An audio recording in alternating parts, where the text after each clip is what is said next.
Thursday, everyone. I'm Andrew Dow. Time for a Happening in the Hamptons podcast, our weekly breakdown of the Hamptons market, new listings, and events on the East End. We are sponsored today by New York Title Abstract, the Hamptons' leading title insurance firm. Visit NewYorkTitle.com. We have Steve Glick, Dave Rutiner, and myself. That's the crew today. It is our last podcast of the season.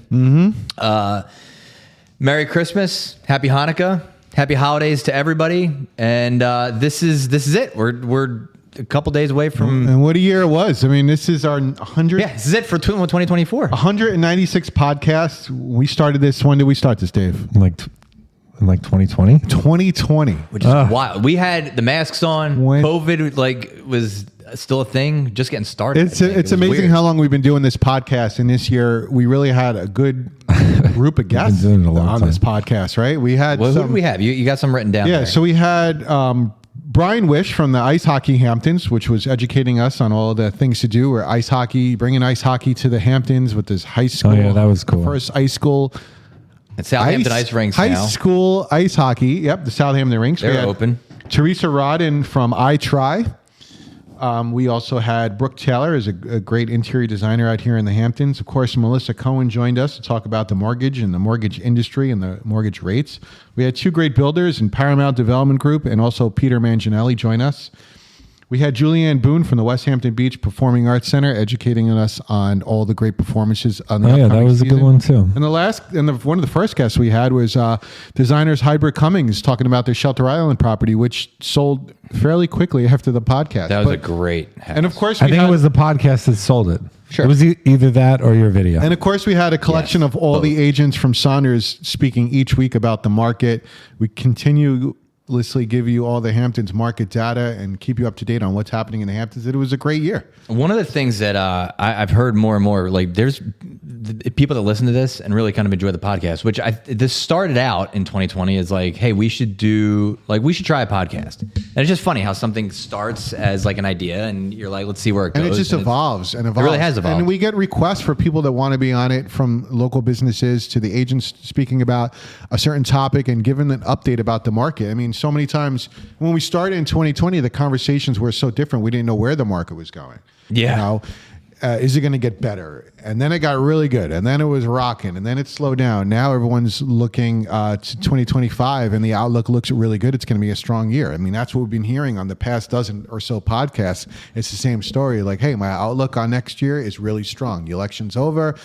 It's going to be busy. It's going to be busy. So hopefully that all comes to fruition. But we're excited every week to just continuously update the community and give the data and an outlook on real estate. What is the data?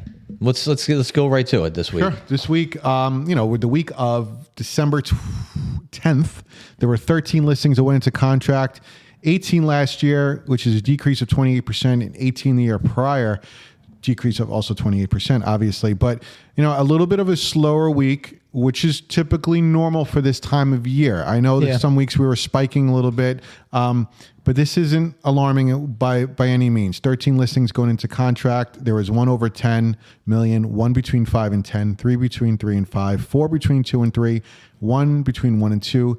Dollar volume was 44 million. Last year was 49 million, a small decrease of 10%. 2 years ago was 59 million. A decrease there of 25%. But new listings coming onto the market, this is where we're going to see an increase again. There were 20 new listings that came on in the market, increasing the inventory by 7 listings. And the breakdown of those 20 new listings, there was 1 between 5 and 10 million, 7 between 3 and 5, 4 between 2 and 3, 7 between 1 and 2, and 1 under $1 million. Inventory stands at 1,898 total listings, 1,428 active, 470 in contract. So, for those of you who want the weekly numbers, and since we're not going to be recording the podcast for a couple of weeks, all of this will, however, be posted. If you go to Hamptons.com, you'll be able to go on there, click on real estate, and you'll see the full breakdown every week of the Hamptons real estate market data. There you go. There you go. A lot of people don't know that about Hamptons.com, that there's the real estate section. Great resource. Mm-hmm. Yeah. Everything it really I is talk a good about gets posted there. There's articles about the real estate industry, a lot of featured properties, featured agents, and still a lot of great stories. And a lot of your stuff, Dave, you talk about of what's happening in the Hamptons. That's where I get all of the half of the information. 90% of it. You're not an insider? This is not what?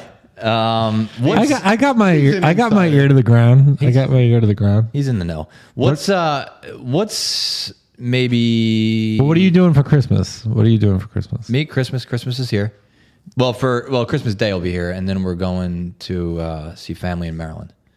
So we're gonna do Christmas here So you're traveling a little bit. on Christmas Day. I don't know if that's gonna be a good idea or a bad idea. I think it's going to be good. I think it'll be fun. But and then we'll be down there through the new year and come back and get right. Is it like I find Christmas to be really stressful. Is it like stressful for you? Well, Yes. my wife does a pretty good job of managing all the stressful parts, which is great. Although I haven't done any presents or wrapping or anything that is actually stressful yet. I'm just gonna wait. So till the last like when the girls open the presents, it's like Christmas for you too. Oh, wow, that's a great gift. Wow, who knew? How much was that one? Yeah. Okay. And that one? Okay. And that one? Oh, okay. Oh, it's a lot more than I thought we got. Neat. Well, my daughter's 4, so I can still get away with like Barbies and like like $20 to $25 presents. You're easy right now. But yeah, Steve was telling me he's spending like $85 on a hoodie or Yeah, something. once you get older, there's specifics and there's links and there's PowerPoints and there's an itemized list, and the packaging gets Itemized smaller, Yeah. but the price gets larger. Yeah. So, but it's always fun. But Sounds it's also great. stressful. It's stressful because it's great. No, it's stressful because there's a lot of concerts. There's a lot of school things to do, right? There's the chorus. There's the band. There's the dance. There's the holiday party There's a for lot to sports. do. So like literally every day, there's something going on with the kids that you have to go to and attend and see people. Then you have your work holiday stuff that you do at the work, and then you have your family coming in from another state, and then you're entertaining people at the house. Then you have to go to another friend's holiday party. So like literally every night there's like something or somebody you have to see, entertain, and do, and then you have the big event of the holidays, and then the kids are off for this year they're off for 2 weeks. 2 weeks. So they have 2 weeks of no school. So now they're off for 2 complete Insane. weeks of like, okay, Now you what? just spent all this money on the holidays. Now you have to entertain them for another 2 weeks. What are we doing? We're Right. Stressful time of year. Some don't take a vacation. We're around, and that's a lot of work. I never go on vacation during December because it just seems like that's a stupid time to go because it's so expensive. But then when you have kids, it sort of seems like an ideal time because they're off. They're off. They So- got no sports. They got no dance. It's like they have no you're school. screwed either way. And the you know? airlines know it. Oh yeah, Everything becomes Yeah. 4 times as much. That's why we're driving to Maryland. So we'll see how it goes. But Really? Oh yeah. The 6 highlight hours. of my life, we decided to do this about like 4 or 5 years ago, is that after the holidays, the craziness, we do an adult trip for like 4 days in the first week of January. New Year's comes. Then we go away like January 5th or Yeah, 6th. you went to like Key West or something. And then we just take an adults only trip to just purge, relax. So there's a light at the end of the tunnel. Right. That's a good idea. It gets me through the holidays, knowing that, you know what, let's just push hard to get through this, have a good time, because we know that we're going to be able to relax and have some fun in the sun. The older I get, the more I empathize with Clark Griswold. I was just thinking that. He wants to have the perfect Christmas, and then the stress. It's really and, like, hard. Nothing It's ever really happens hard. the right way. Yeah, it's really You're hard. like, I just need to. I'm gonna go outside for a while and just hang. But some enjoy lights. it, because the kids get older quick, and then before you know it, It's like stupid. Yeah. You go Yeah. back and you're alone again. You know what I mean? Yeah. Like you have these years, you're going to make it the best years, because then when they're older, they're doing their thing with their families, and you're just Right. you're a guest. Yeah. You're just alone. So Elizabeth Your- wants a your hoverboard grandpa. this year, so I think. did you get her? Yeah. So stand by for a Hospital phone call bill? that says, Yep. "Hey, I tried it." Oh, And, you. and now No, don't, Do you remember- Don't do it. Do you remember the video Darius Narazano put on Instagram, the real estate agent Darius? I don't know if anyone did he try one? knows who that is, but Darius Narazano got a hoverboard, and it's like him, and he's got like a helmet on, and he's like, I'm on a hoverboard, and he's just remember that. zooming He's such a around, and tech then, guy, he, yeah. and then he falls. Makes a great video. Get He's those so views, funny. man. Well, we'll look for you on YouTube, Dowd. Yeah, exactly. Yeah. Give me just a quick real estate thing. What's your top listing, maybe from this year or the one that we have currently at the firm? What's like your The one that you really thought was a cool or is a cool listing. Listing that we currently have. Currently have, maybe we had this year, maybe we sold. 200 Rose Hill was phenomenal, man. It's just so grand. It was just, like I wasn't really sold on it in the beginning. I was like, I don't know if I like this style. But once it was all completed, I was like, this is unreal. This is unreal. It's so grand. It's so beautiful. And you know what's new in real estate that I'm noticing that I think is going to start happening with the builders is the master bedroom is turning, or the primary bedroom is turning into like a space, like a lounge area. Sitting area. Like there's like a sitting area. The 200 Rows had like a fireplace in it, separate area. Like I thought that was kind of a cool. I feel like that's a trend because we're seeing that with some of the Paramount houses too. You know, not just a bedroom to sleep now. It's a destination, like you said, a place to hang out.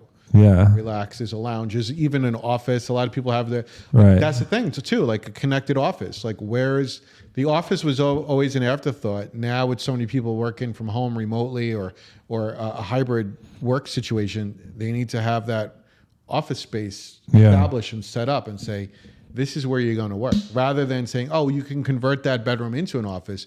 No, we designed it so you have an official office here, which is off of the primary or connected to. So right. Wow, what's your favorite listing, Dowd, this past year? I really like 10 Thompson. That was a cool house. Oh, and Shelter Island. That was just a really unique house, the way it sat on the hill. You had a deep water dock. You had access to everything. Do you know that I made a mental note? So we went to that party, the launch party. Yeah, that was fun too. And so we're at that party, and I remember what he did was he had all the fireplaces going, and then he had the outdoor fires going. Yeah. So his whole house was like every area of the house he did it in the basement, first floor, second floor, third floor, and outside.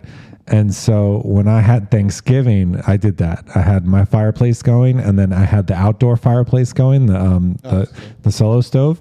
And this is a good tip if you're throwing a party. It made a total difference in how I felt at like those guys can throw. Yeah, a party. It was smooth. That was I like that. I just thought that was a really unique property, unique house, well thought out, well designed. Just something different. You know what I mean? Yeah. And I think one of my favorites currently on the market is the one in Amagansett, the cross highway to Devon.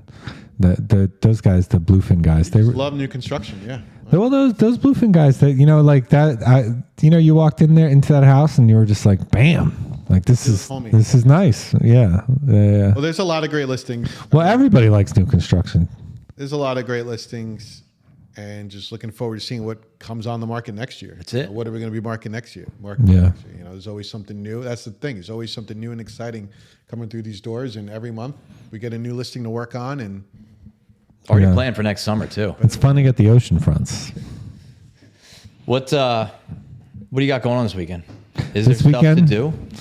Yeah, there's like Christmas stuff to do. Perfect. Last minute shopping. Yeah, you got last minute shopping. Right, a lot of people knock the Hamptons like it's so expensive, but you can do Christmas shopping in the towns. Everything's expensive. Doesn't matter where you go. I know, but that's what I'm saying. And they have sales and stuff. They have sales racks. Like Flying Point has great sales all the time. Anyway, so you could do that. Another thing that's going on is you got a light the night, or you got December break camp on the farm. So this is for ages 3 to 10 years old. So you go there with your kids. It's December 21st from 9 a.m.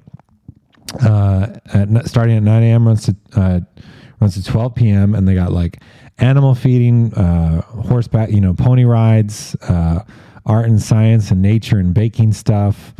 And this is all taking place at 287 Merchants Path in Sagaponack, which, that sounds fun. There you go. That sounds good, right? And then you have the breakfast with Santa at, let me see if I can get over this thing.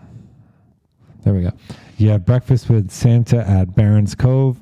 So that's on December 21st from 9 a.m. to 12 p.m. Barron's Cove is at 31 West Water Street in Sag Harbor, and Santa is returning this year to fill up. So you fill up on breakfast, And Santa will be there for the kids. This is at the Barron's Cove restaurant, which should be cool. And then what's this? You have... I like Barron's Cove. It's a great spot. Second, great town. Yeah. I feel like we talk about it a lot. Okay, so then you have the Light the Night Winter Trail Walk. So this is at the Quag Wildlife Refuge. I've only been there once, but it's pretty cool. I went there once. Yeah. It's huge. Yeah. So for $15 and $10 for kids, you kind of just do an evening walk through the refuge. Okay. But it's like lit, and like with like candles, I think I did a Halloween thing there with the girls one year. Yeah, and then they advise you to bring a mug because you can get like hot chocolate and stuff. There you go. So that should be fun. And then the holiday market in West Hampton Beach. So you got handmade goods, art, clothing, jewelry, specialty foods, all that good stuff. That's just right on Main Street in West Hampton Beach, and that is on the 21st. Great. Okay. So that's what's going on this weekend in the Hamptons. Good. All right. Let's call that a podcast and a Yeah, season. it was fun. All right. And a year, a season, a podcast. That's it. It is season. It's the year. We'll be back. When are we going to be back? We're going to be back. We're taking a couple weeks off. What are you doing? Second weekend of January? Something like that. All right. 2025 we'll be back. We'll be Yes. talking about our resolutions. Do you have some? Not really. yet? Not yet. Yeah, get through the holidays. Let me I get like through it. the holidays. Yeah. All right. Well, thank you everybody for listening. Hopefully weekly. We enjoy doing this. Hopefully you enjoy listening and get some good stuff out of this, good information about the Hamptons, the market, our agents, the firm. We really do appreciate everybody listening. Have a great rest of 2024 and a great start to 2025. We'll see you in the new year. I'm Andrew Dowd, and that is what's happening in the Hamptons.